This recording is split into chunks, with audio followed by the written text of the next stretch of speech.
Thank you, Mr. Speaker. I'd like to start just by asking my friend from Ohio if whether he's referring to me when he uses the word you, or if he's referring more generally to some other people, because I would categorically deny having done any of those things. I didn't, so perhaps if... referring to that party that you belong to, not you personally. Okay, well, the gentleman refers, and I think he's aware of this because he's an extremely clever debater, he referred exclusively to things that different local governments did or did not do. I don't know what Denver, Colorado did, or Burlington, Vermont, or whatever. I know what the United States Congress does.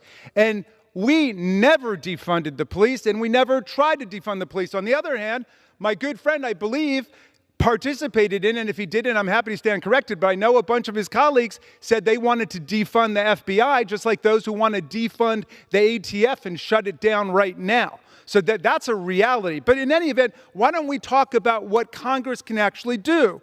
The president's new budget proposes to cut this. So this is something that my colleague and I could agree on. He wants to cut $1 billion across 40 Department of Justice grant programs which support local police departments to reduce violent crime, hate crime, and crime against women. Would my colleague work with me to oppose that suggestion in the president's budget? They want to cut $646 million from FEMA for violence and terrorism prevention. Why do they want to do that? I have no idea. They want to cut $545 million from the FBI, cutting its workforce by more than 2,000 personnel. That sounds like defunding law enforcement to me. I know they don't seem to be as fond of federal law enforcement as they are of local law enforcement, but do they really want to cut more than $500 million from the FBI to be fighting criminals and terrorists?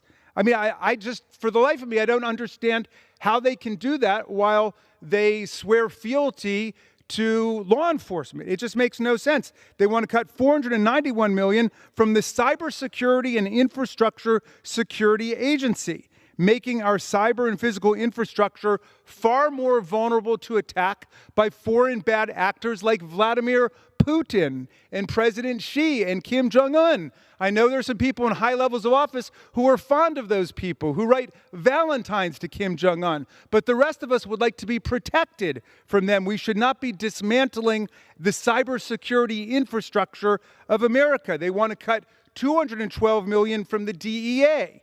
Now, can you imagine if a Democratic president had proposed any of this?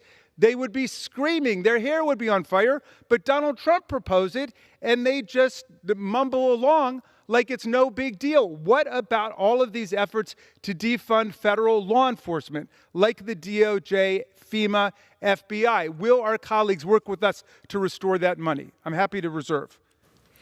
The gentleman